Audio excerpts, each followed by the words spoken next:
Good evening, Gills fans. Welcome back to another episode of Gills in the Blood TV. It is Wednesday night, which of course means it's match preview show time, and it is, unfortunately, the day after the night before Saturday's 1-0 win against, as I've already said, unfortunately, and I mean this with the utmost respect, probably the worst side we faced this season, worse than us. So that says a lot. It was Morecambe, and we were brought back down to a crashing bump down to earth at Rodney Parade, trailing 3-0 inside half an hour. We eventually went down by 3-1.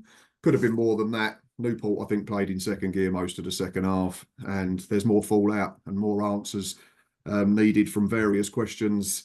But anyway, we move to Saturday and another easy game. Cannot wait for this one.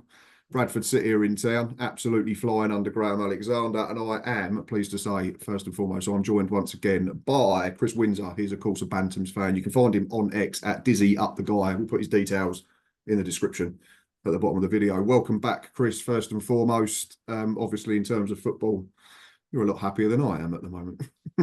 Buzzing. I'm absolutely buzzing. I'm not used to this. I think last night was the first time I've ever heard at a Bradford game, now you're going to believe us, and now you're going to believe us, we're going to win the league. It's crazy. It's absolutely mad what's going on at the moment. I was at Salford on Saturday. I was in the home end. Seeing that last minute winner was very difficult to kind of control myself. But yeah, we're doing really well. We're doing very well. Played against Cheltenham last night. I was slightly worried because half the team was out. We played really well. We played really, really well. In fact, actually, I would probably say this is what a happy football fan looks like, Gilles, because we're not familiar with this, are we? Well, Matt, apart from when we talk to opposition fans generally. Matt, I'm not used to this. So let's be honest with this. I'm not used to us being a decent team. I'm not used to this. So I find this really difficult.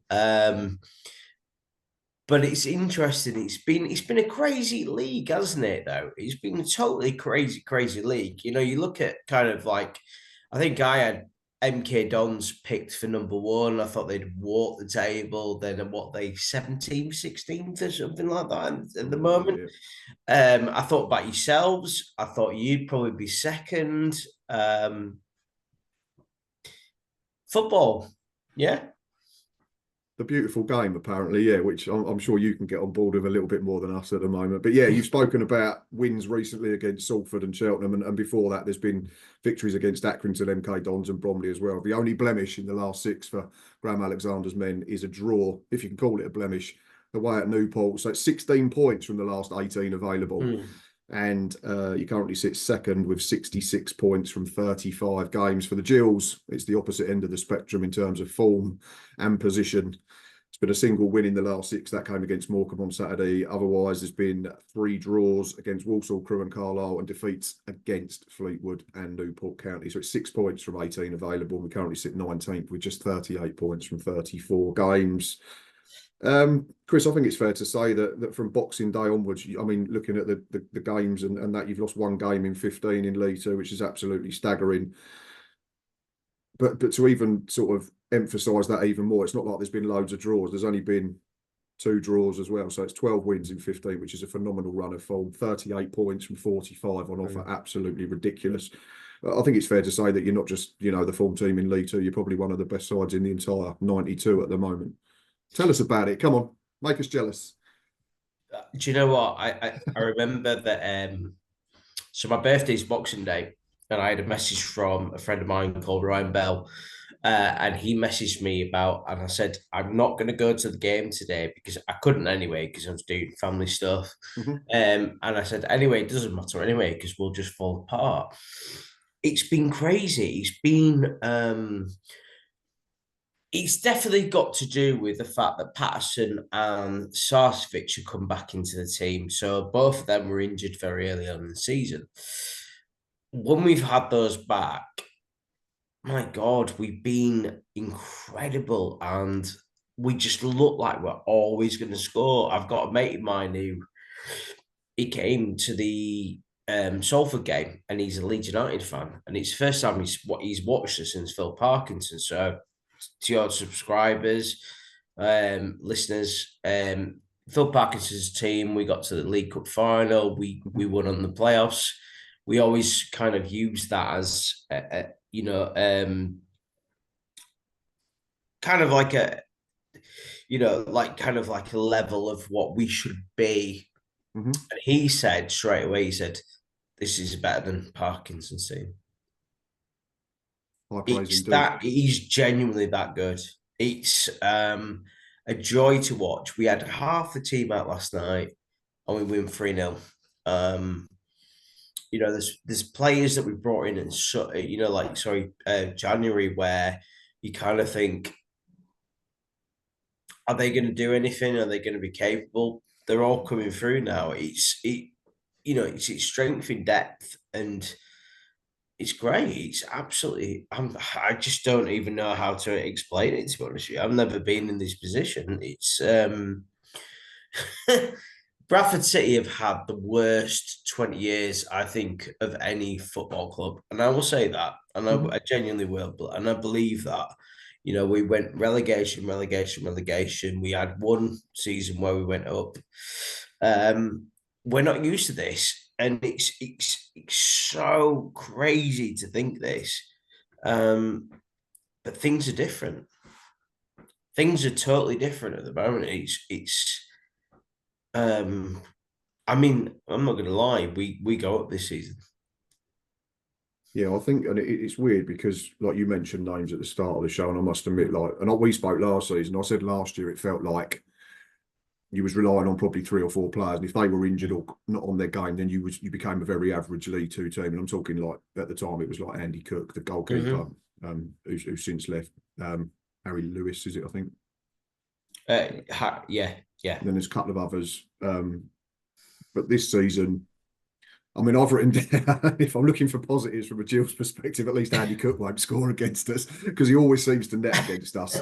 But that just makes this run even more remarkable because he's been missing since the very beginning of the year. I think he's missed. So he got injured on the 1st of January against Barrow. Yeah, so yeah. It's 2 months and you've lost one game in that period. I mean, he was flying at the time, Cookie. It was 12 goals in 22 appearances in League Two. We know what he does. Standard.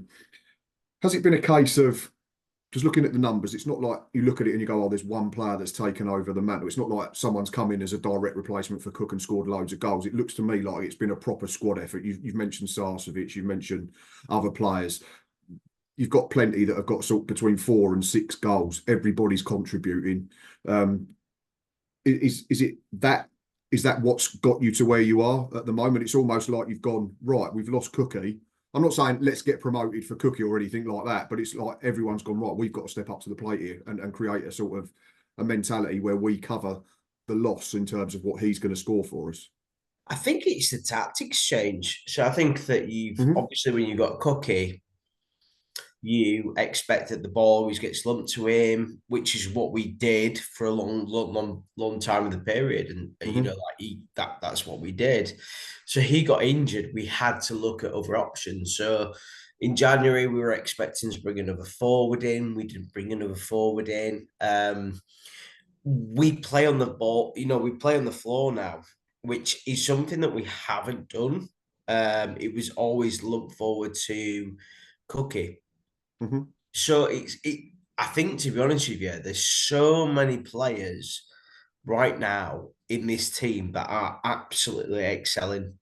You've got Aidan Baldwin at the back. You've got Shepherd at the back, who's incredible. Halliday's come back into form.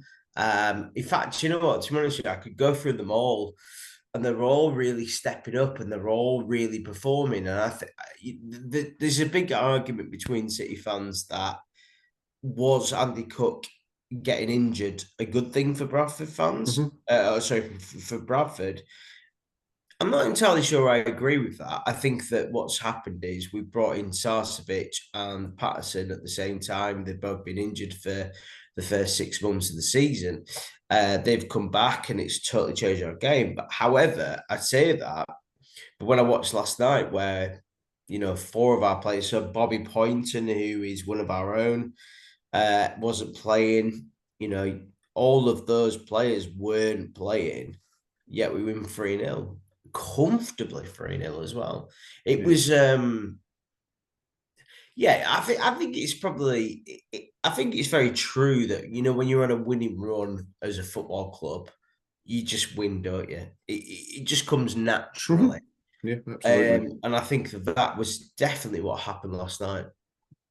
Yeah, and like you say, you brought people into the side that, I mean, Sarcevic didn't play last night. He certainly weren't No. in from the off, was he? You've got a certain player called George Lapslie. You mentioned you didn't bring in any strikers in January. I thought you brought in. Didn't Mickey Mellon come in on loan from January as a centre forward? Yes, Michael Mellon. You can't call him Mickey. He's not Sorry, yeah, allowed. Michael, because Mickey's the old I've version. Yeah. done the same, mate. I've done the same a few times. Mickey Mellon, obviously, is manager of Oldham.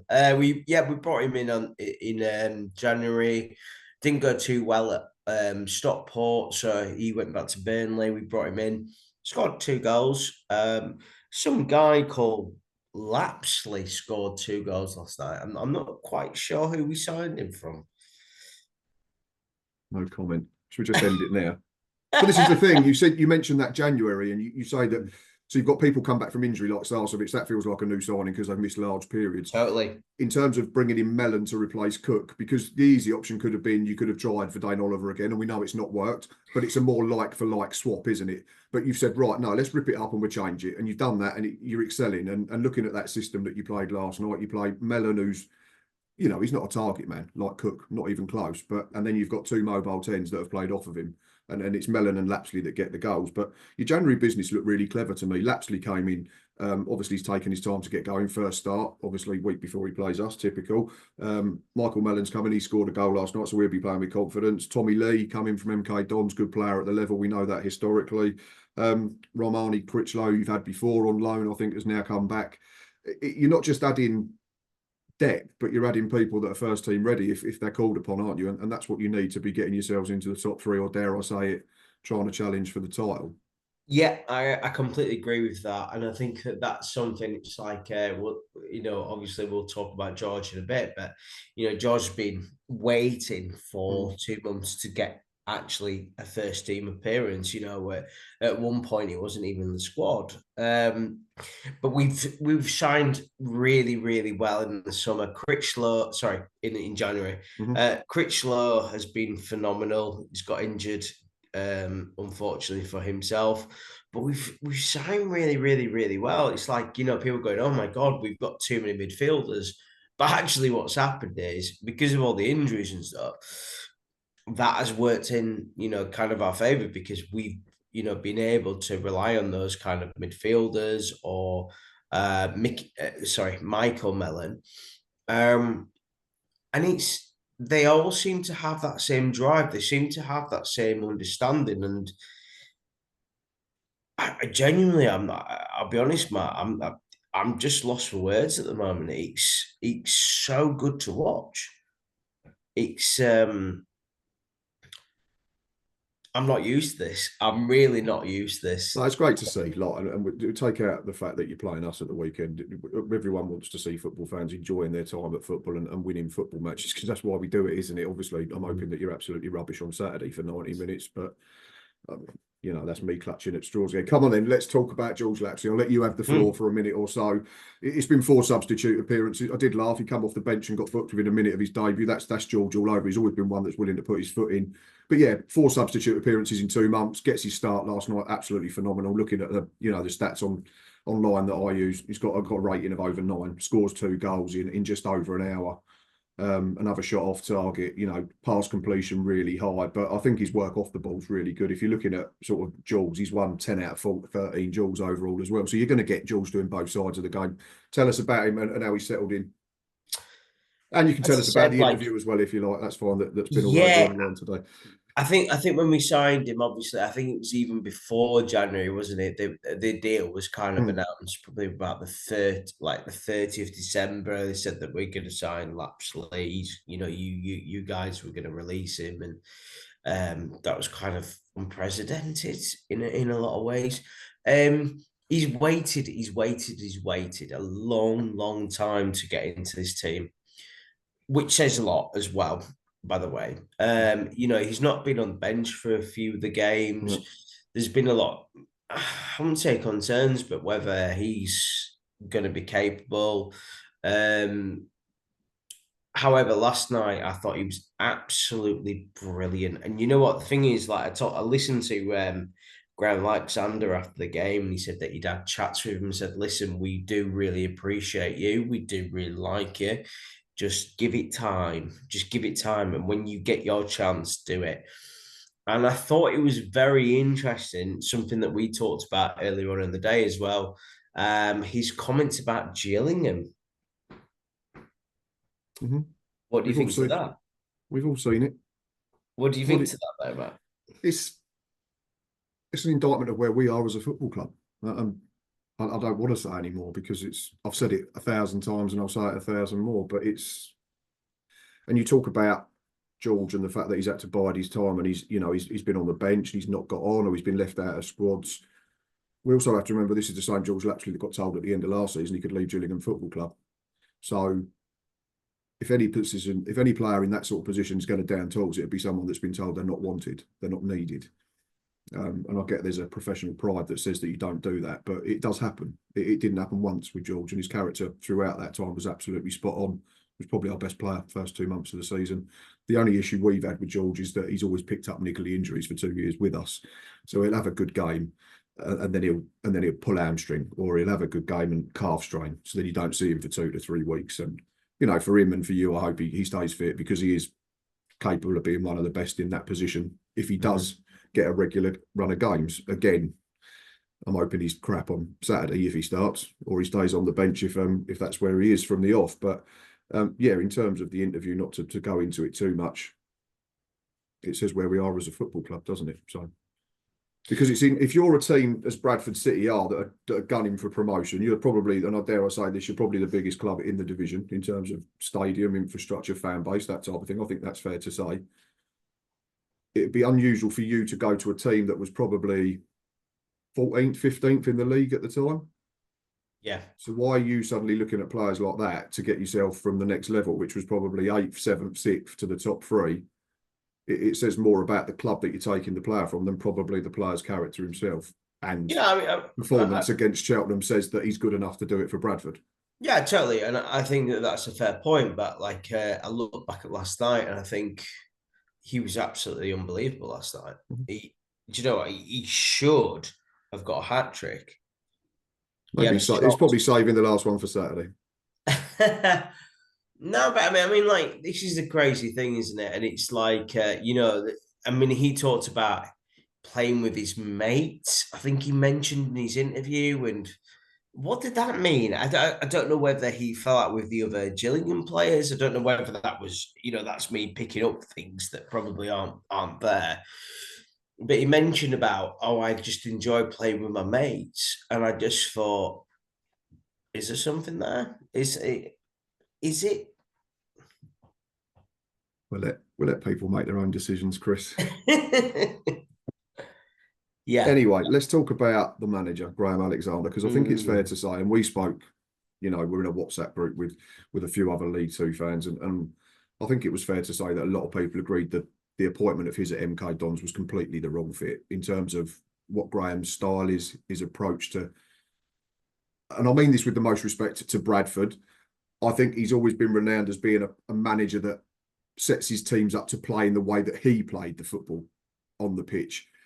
So it wasn't the right fit, MK Dons, and it didn't work. But I said at the time, Bradford felt like a much better fit. And that's not me saying that Graham Alexander's sides can't play good football. But I think, again, similar to Andy Cook when he plays, you know what you get with a Graham Alexander football team. And they're going to be big and they're going to be robust and they're going to be hard to beat. But they're going to have some quality as well. His stock can't be much higher at the moment, can it? No. We love him. We absolutely love him. I mean, you look at it. I mean, to be fair, you mentioned about the MK Dons thing, and look at the state of them now. They've just sacked Scott Lindsay after scouting him from Crawley after 5 months. I talked to MK Dons, so I did a podcast with them a couple of weeks ago, and they said, we really like Graham Alexander, actually. We really like him, and we were actually devastated that he left. And I think it says a lot. I think when you look at his record, what he's done, in the lower leagues, he's a decent manager. You look at Yeah. Fleetwood, you look at Scunthorpe, Salford. Salford. Gary Neville, for instance, says the worst decision he ever made in his entire directorial, whatever you want to call it, role was that he sacked Graham Alexander. He always says that was the worst thing he did. And I mean, I have genuinely as well. I know it's easy for me to say this, but I've always been a big fan of Graham Alexander and how he plays. And I went to Salford on Saturday, but I was in the home end, and I went to the 92 club after the game. Bumped into Graham, and I had a little chat with him. Just literally went, because obviously he was with his friends and his family and stuff. But he oozes kind of confidence. Those kind of people that you talk to and you go, shit, yeah, they know what they're talking about. He was very much like that. He was really really accommodating, but I would say that he's totally revolutionized this team. Honestly, he has. He's turned us on our back, and we've. I mean, I can't knock him. I don't think there's any City fan that would ever knock Graham Alexander for what he's done so far. But what I love about him is, I've said this on a few podcasts. So there's been times where people have said, so I've said the previous manager doesn't understand football. He doesn't understand Bradford City. And they go, well, what does it mean to be a Bradford City fan? What does that mean? And it's like, it's a working man's club. And it is. It's a massively working man's club. We're a big city, but we're a working man's club. And Graham came in and he got it. And it's the first manager, I would say, since Phil Parkinson, definitely, that has actually got it and understands exactly what this club's about. And it's great. At the moment, we've got 11 more cup finals to go. There's one on Saturday, but listen, it's enjoyable at the minute. Honestly, I woke up this morning, I was absolutely buzzing. First time I've ever been like that. Just like, wow, this is great. And it's because of Graham Alexander. He's created that. Right, final question before we get to the dreaded score. Well, dreaded for me, probably not a dreaded score prediction for you. Is top three enough now, or are you going to win the league? We have to win the league. I've got, so for instance, I've got Andy is a good mate of mine. He has been saying this for about 2 months that we're going to win the league. I've said it's not going to happen. It's not going to happen. Walsall won't fall away that far. We're winning the league. So it's suddenly down to 2 points, isn't it? Yeah, and their momentum's going completely the opposite way to yours. Right. Appreciate your time as always, mate. First and foremost, been really good. I say good. It's quite cathartic listening to a positive football fan at the moment. It's something that, like I said, we're not used to, but that's the way. But I'm not used to it. But I'm not used to it either, though, Matt. This is the thing. Fine. This is the thing, mate. I'm not used to this either. So it's really weird. It is totally weird for me as a Bradford fan to be positive. Honestly, it's just it's crazy. Anyway, sorry. That's all right. No, like I said, I'm not going to stop people when they're enjoying it because, it's like I said, that's what we're all in it for, isn't it? Over the last decade, we played 15 times against each other. We've won 4. There's been 5 draws and you've won 6 times. At the Priestfield, it's fairly even as well. 3 wins each and a draw. Score prediction for Saturday afternoon. Before I give my prediction, so my friend Samantha Monk, I've known her for 30 years and she's from Gillingham, and whenever each other beat each other, we always just put like a dot on Facebook and then we both know what it's all about and kind of who wins and stuff like that. So, it's kind of like it's kind of like our little thing that we just do. I'm going to say 3-0 City. Well, damn it, I wasn't going to. I mean, sometimes I have to ask which way, but I'd assumed it was going to be Bradford City. I'm, I hate backing against my team, but I can't see anything other than a Bradford City win. And that's not just an indictment of where we are as a football club at the moment in terms of league position and form and that type of thing. It's just that Bradford are absolutely flying, and there's going to be better teams than us that you're going to beat. I've tried to be positive and back us to score, but I think it'd be 2-1 or 3-1 to Bradford City. I think you're right. And these are the type of games that you win when you go on and win a championship, isn't it? These, like, if you might slip up and then you might think, maybe playoffs, maybe top three. But if you can go and win at these types of games, then yeah, I think that says that you've definitely got the credentials to go all the way. I mean, it's a crazy thing to think about is that we've only won. I mean, we've won the last 2 away. We've only won 5 away this season. Well, we've won 1 at home since second week of December. So don't say that to me, Matt. Well, that was last Saturday though, so it's not like it's going to end Okay. now because it ended already. Yeah, the poor Morecambe fan was like that. Oh, for goodness sake! So it's yeah. Chris, it's been a pleasure as always, mate. I really appreciate your time. Gills fans, Bradford fans, if you are watching at this point, thank you very much. As I always say, you know what I'm going to ask. Please consider hitting like. Please consider hitting subscribe. It's free to do so and it helps me out. We'll be back at the Priestfield on Saturday for Match Day Live. Myself, Stocky, Ava, maybe Boz. Got to get behind the boys, haven't we? We've got no other choice for very different reasons. We've got lots of cup finals left as well, but we're trying to keep ourselves above a line. Bradford are trying to get themselves to the division above. Anyway, as always, thanks for watching. And until next time, up the Gills.